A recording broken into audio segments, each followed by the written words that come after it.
Thank you for once again choosing Shooting USA on YouTube. If you're interested in current full-length Shooting USA episodes, follow the link in the description to our Vimeo channel. For a couple bucks a month, you have access to more than 60 full-length episodes, with new episodes debuting the day after they run on the network.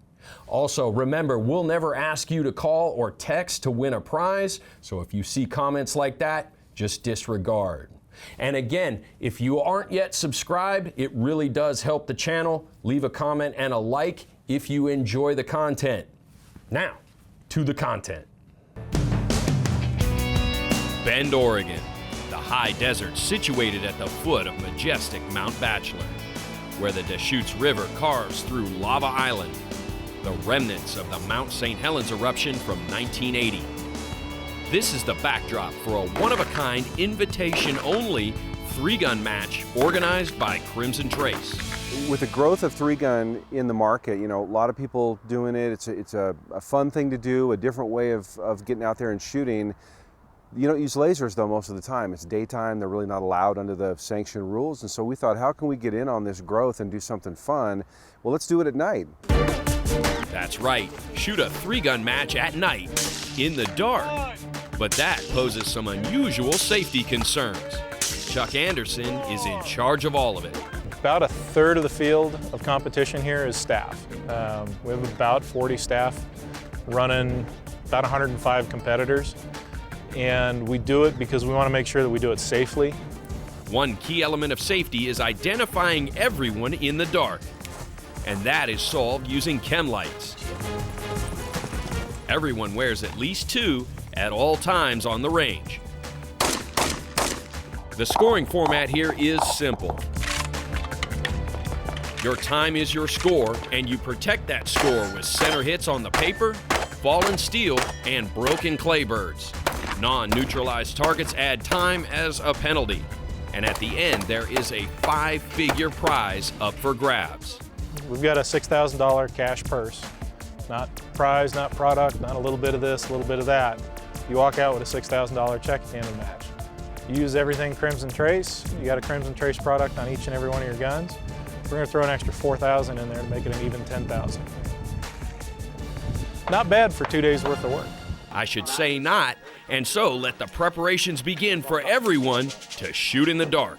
All of the guns and gear are all open division gear, so you can literally run what you brung. Kalani and I are being teammates. We're actually going to share some guns. I've got a big X-Rail shotgun that holds 32 rounds, so we're going to run the heck out of that. He's got an open pistol that I don't have, so it's literally whatever you can come up with to make yourself do better in the dark. Like Jesse mentioned, he and his teammate Kalani Laker are sharing equipment, and that takes some working out.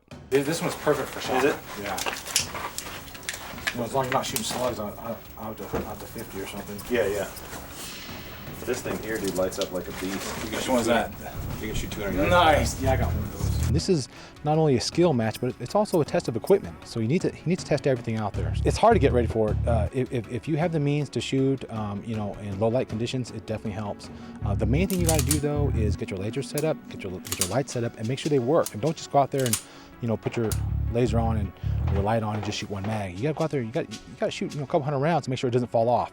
Another top three-gunner sharing equipment here is Jerry Michlik with his wife Kay and daughter Lena. The guns will get a workout. We're sharing equipment. I'm basically shooting Kay's competition rifle. It's got some features on it that I don't use on my own. Coming up to this match, flying in, is so equipment heavy that if we figured we could cut back on equipment and bring more other supplies, that would be a benefit. So we're going to be using the same rifle between three of us. We have two different setups on shotguns, which is totally legal. I can shoot one gun here and change to another gun on another stage. Totally legal. I can put sights on and off, equipment, lights, anything you can think of to make the match in your favor. It's going to be a very fast pace. You can shoot either or a gun on steel.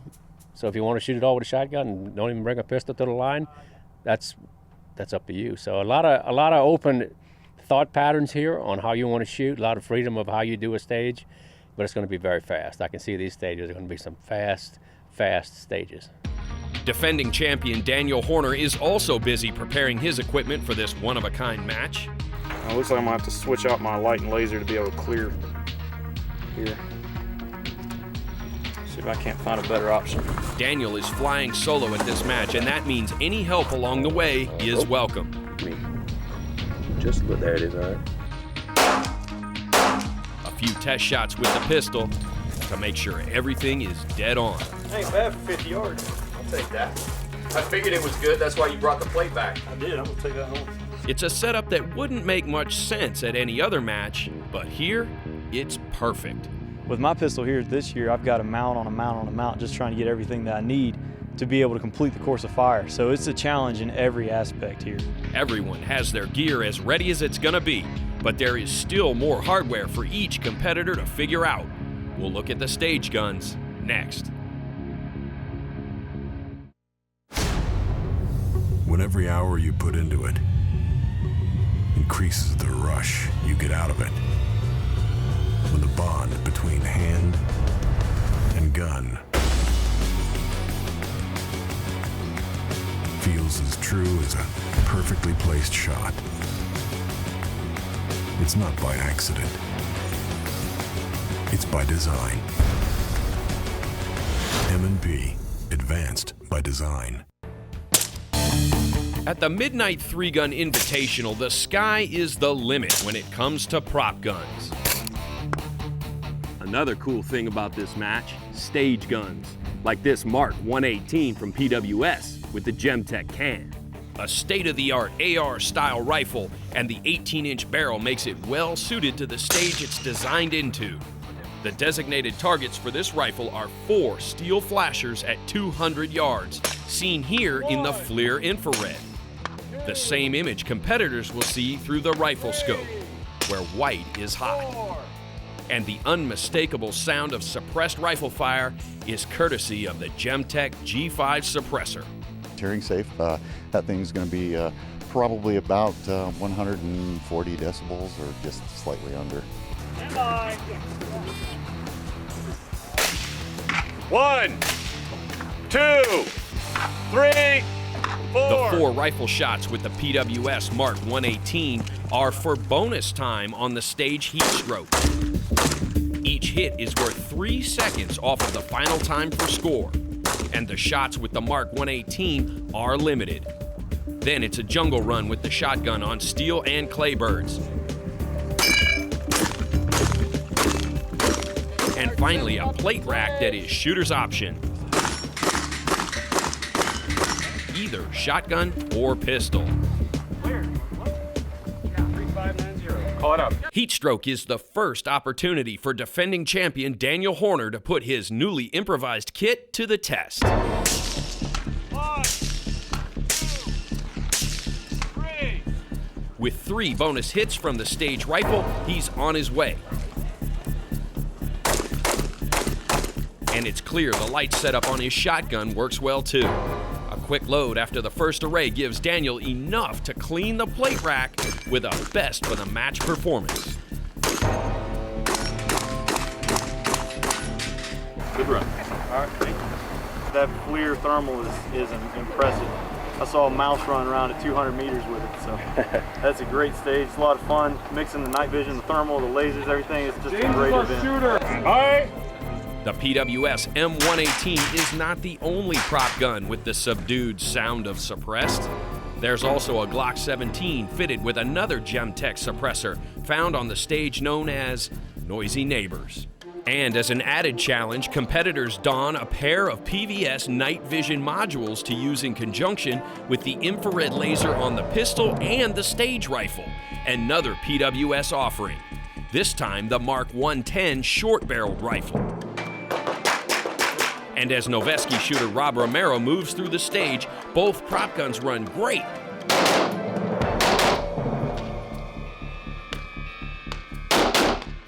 It's Rob's plan that has just a slight hiccup. And a 5-second penalty for a non-neutralized target. 2202. I just did the walkthrough and I was like, okay, I know exactly what I'm gonna do here. And the buzzer goes off, looking through the green, and kind of got lost for a second. Bye. Jerry Michlik is quick on the start, but a little more deliberate with the rifle than he would like.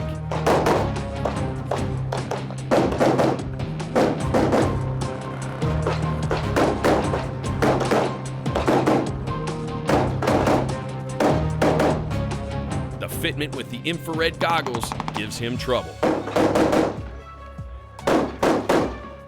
Well, I didn't really have them set like I wanted to in my face, and the contrast on the far targets was absolutely dismal, so I didn't even see that one target.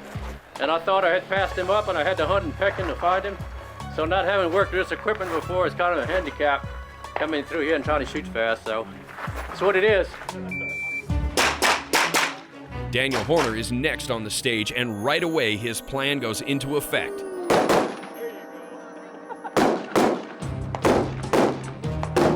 The IR laser helps him make his early shots through the ports, and at the end he goes all the way out with his upper body. The plan pays off with another stage win for Daniel. The ports are kind of high and I'm short, so it was hard to get over them, but that's kind of when you saw me bobble in the first portion of the room. But I think I had a pretty good plan. It went really well. It's a lot of fun shooting with the night vision and the lasers. We get to shoot a lot of night vision and laser stuff in the Army, and I really enjoy it. So kind of home here. I like it. At home in the dark. And coming next, there's more action in the dark as the Crimson Trace Midnight 3-gun continues.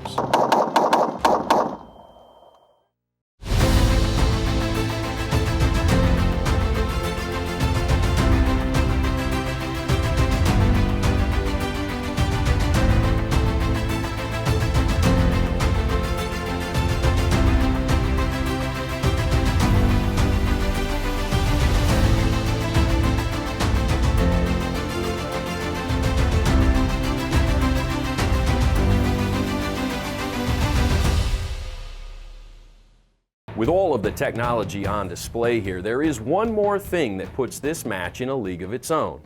This match has its own app that ties everything together, from stage description to schedules to maps, even real-time scoring through Practice Score, right here in the palm of my hand. But this isn't the only valuable use I found for my iPhone.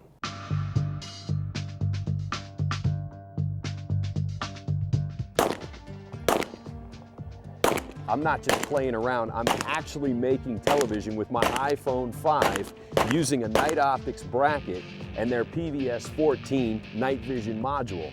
And this is the kind of video I'm doing. A valuable tool in capturing this event. And so is the FLIR thermal scope. This image is created by heat signature. White is warmer.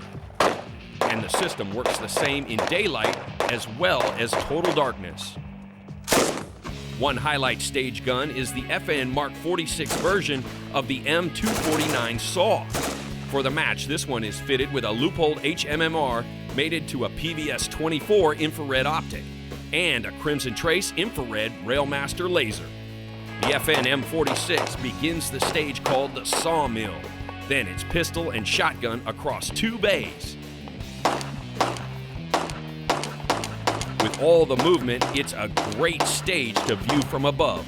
And through the FLIR thermal, watching Daniel Horner, you can see what's hot and what's not.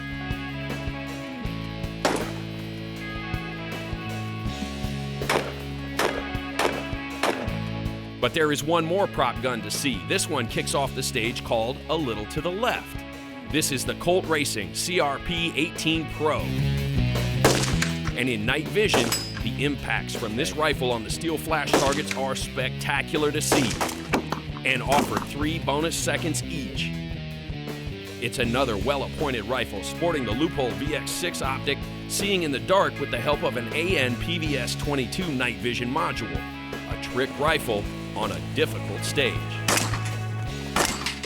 An interesting rule in this multi-gun format: steel targets designated as shotgun targets can either be shot, of course, with a shotgun or with the pistol.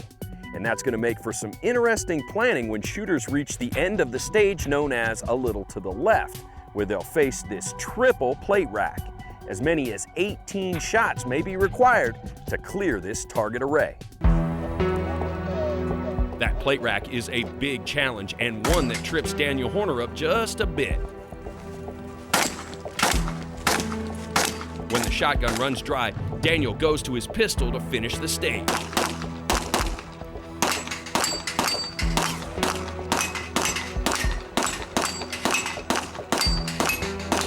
Daniel's 12 bonus seconds from the rifle early helped keep his score competitive.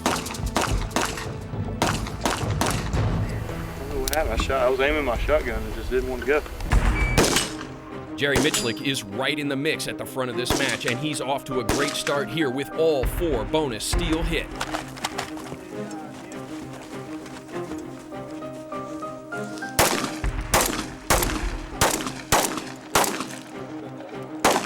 Jerry has enough lumens on himself and his guns to light up the night.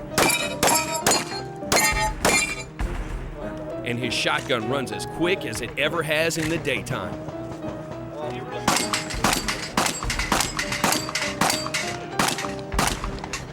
Once Jerry gets into his pistol shots, you will see a unique effect from his M&P core.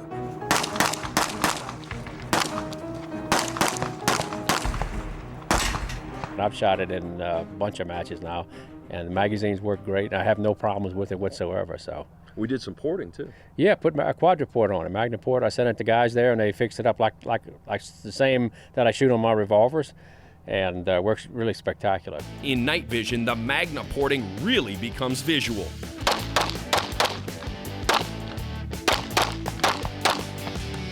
And after the fireworks, Jerry has a best for the match performance on the stage. This is a totally new dimension. It really brings the product to another level. We got thermal, night vision, and lasers all out here at one time. You got to go with what you know, especially at night. Suppressed pixels, IR everything, running in a shoot house. People envy me. It's just the way it is, man. Between the big cash prize, the state-of-the-art technology, and a world-class host, this match is not to be missed. There are other night matches, there are other 3-gun matches, but there's nothing like the Crimson Trace match. Well, you've made it to the end of another Shooting USA video on YouTube, and for that, we thank you. It does help the channel if you subscribe, like, and comment, and that will help us keep the content coming.